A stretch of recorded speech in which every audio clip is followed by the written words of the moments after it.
O negócio, a questão da enquete, é Vermara, Dimara?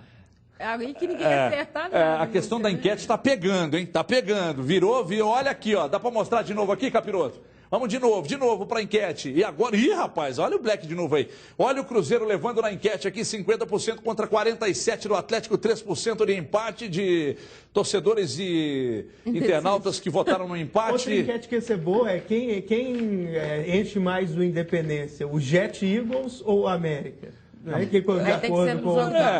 Falando, mas isso não é enquete. Falando em América, daqui a pouco eu vou passar uma informação. Quem é o favorito para o Clássico? Vamos ver o que o Léo Silva falou. Será que ele vai falar que é o Cruzeiro? Vamos ver o Léo Silva falando.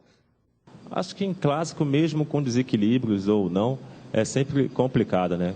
Cada equipe procura evoluir dentro da condição que se tem para trabalhar, dentro do elenco que tem para trabalhar, né? Acho que as duas equipes se encontram num equilíbrio dentro das devidas circunstâncias e eu espero um jogo difícil, né? A equipe do Cruzeiro está se encaixando, já teve 3 vitórias seguidas no Campeonato Mineiro, então é uma equipe que é muito forte e a gente está estudando para que a gente possa fazer um grande jogo dentro de casa diante da nossa torcida.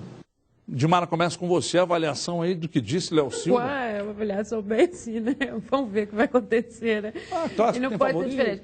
Mas você sabe que o Léo, que é o capitão dessa equipe do Atlético, que conhece tão bem os dois lados, né? Teve de um lado e teve de outro, e sabe perfeitamente desse histórico. Óbvio, gente, que o jogador lá dentro, ele sabe as potencialidades. Quando a gente olha o próprio banco do Atlético, que vai fazer toda a diferença nessa partida, você sabe que é um banco forte. Só que a questão não é essa, a questão é que os jogadores que vão entrar, né, as mudanças que vão acontecer, não é o time que joga sempre junto, tem uma diferencial técnico, mas do outro lado você tem uma equipe que tem menos desfalques no que diz respeito na questão da titularidade, são 2, né, dos jogadores que vinham jogando. Então, essas reservas são normais. Agora, o Atlético não está treinando hoje, também vai ser complicado a gente tentar entender a situação. Robinho fez a parte física ontem, tá tudo bem, gente. Não. O Cadu tá com algum problema. Qual é o seu problema, Cadu? Cadu, mostra o Cadu lá. Desculpa. Ele esses dias falou que não estava prestando atenção em mim, que estava mandando mensagem para namorada. Agora ele começou a rir quando eu estou falando. O Cadu tem uns roubos. Eu acho que o maior problema do Leonardo Silva é quem vai jogar à esquerda dele.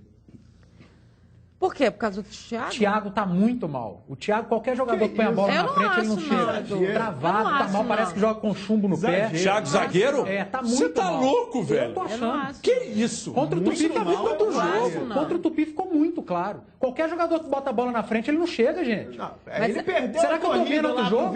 Não, realmente. Todo jogo que o Thiago entra, o cara bota na frente, ele não chega. Ele não, é perseguição. Perseguição. Então tô vendo outro jogo. Perseguição. Tá vendo outro jogo. Você sabe que a gente tem falado muito da questão dos desfalques dos dois lados, mas no Atlético há outra discussão importante, que é ali no meio. Vai jogar o Leandro Donizete ou o Júnior Urso? É algo que a gente ainda não tratou ainda, que é uma opção.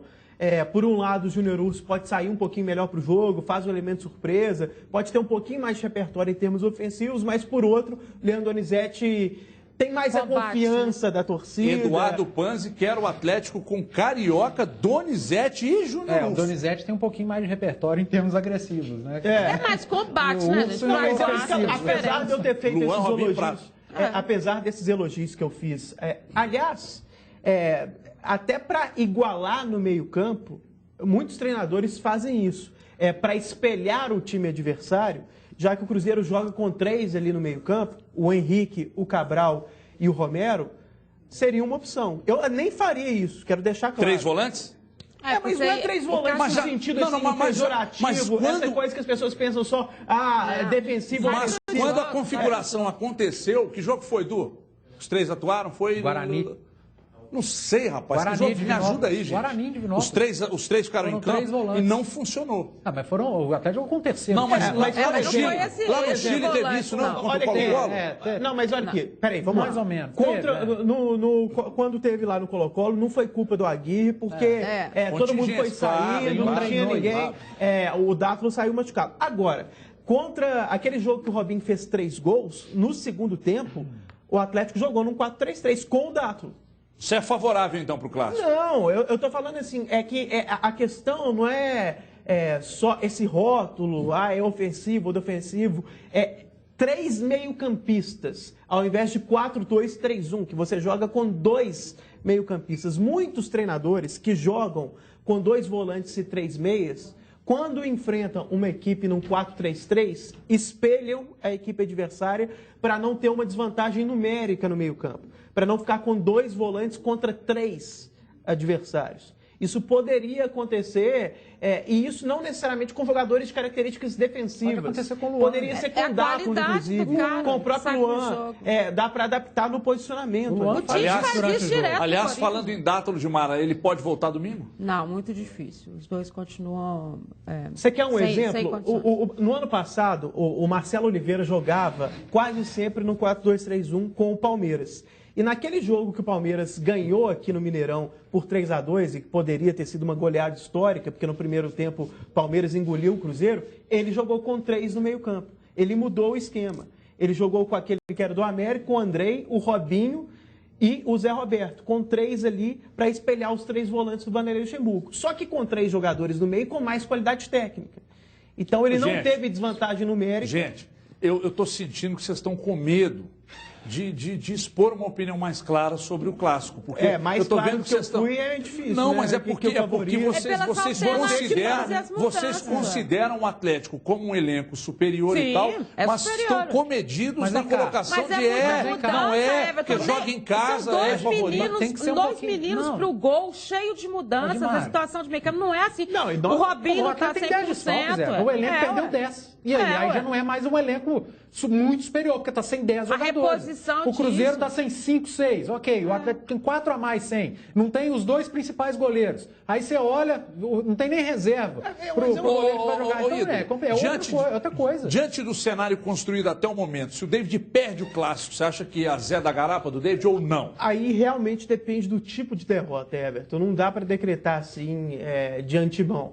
Porque pode perder jogando bem, pode perder naquela linha coisas do futebol, pressionando o adversário, perdendo muitas chances, e o clima não ser tão desfavorável assim, pode tomar uma traulitada, aí sim ficaria complicado para ele. Não dá para determinar só pelo resultado. Depende da vantagem, se é uma vitória simples, ou uma derrota simples, ou uma goleada, se é jogando bem, jogando mal, isso aí realmente não dá para saber antes. Depende do clima que vai ficar depois do jogo. E o clima depois do jogo não é só o fato de perder ou ganhar. Depende do jeito de perder, do jeito de ganhar. Agora, diante do Cruzeiro que vai... Se ele perder feio, eu acho que vai ficar muito complicado para ele. Quanto tempo nós temos aí, ô Capiroto? Muito bem, dá tempo para você me responder. Diante do que você vê hoje no elenco cruzeirense para o Campeonato Brasileiro, esqueça o Mineiro. O David continuou, está tudo do jeito que está. O Cruzeiro precisa de contratações? Ou dá para ir até o final do ano com esse elenco que está aí, melhorando, posicionamento, formatação do time e tal, e aí? Não, se eu falar que não precisa de contratação, eu vou falar que o Cruzeiro tem um time perfeito. Claro que precisa. Onde? O Atlético precisa de contratação. Onde? O Cruzeiro precisa de mais. Precisa desse jogador cascudo, que o David fala. Eu acho que o Cruzeiro precisa de um cara com característica de armador, desde o Marcelo Oliveira que pede. Por mais que o esquema não peça tanto um armador, o Cruzeiro precisa ter esse cara no time. Não pode contar com o Alex, que é muito jovem, jogar tudo nas costas de um garoto. Esse é o principal. E lateral. O Cruzeiro precisa de lateral esquerdo. Sanches Min também na esquerda. O Fabiano... Ele não é jogador da posição, né? Mas ele está melhor que o Fabrício. O Fabrício, pelo amor de Deus, o Cruzeiro precisa de lateral também. Pois é, mas eu falei que precisava um tempo atrás, vocês brigaram comigo. Não precisa. Não precisa. Cadê a enquete? Rapidinho aqui, Capiroto. Vamos ver a situação da enquete agora no Twitter, os donos da bola MG, que vai vencer o clássico. 48 Atlético, 50 Cruzeiro, 2% empate. E amanhã a gente volta. Fiquem todos com Deus. O mais importante, aliás, a gente se fala. Tchau.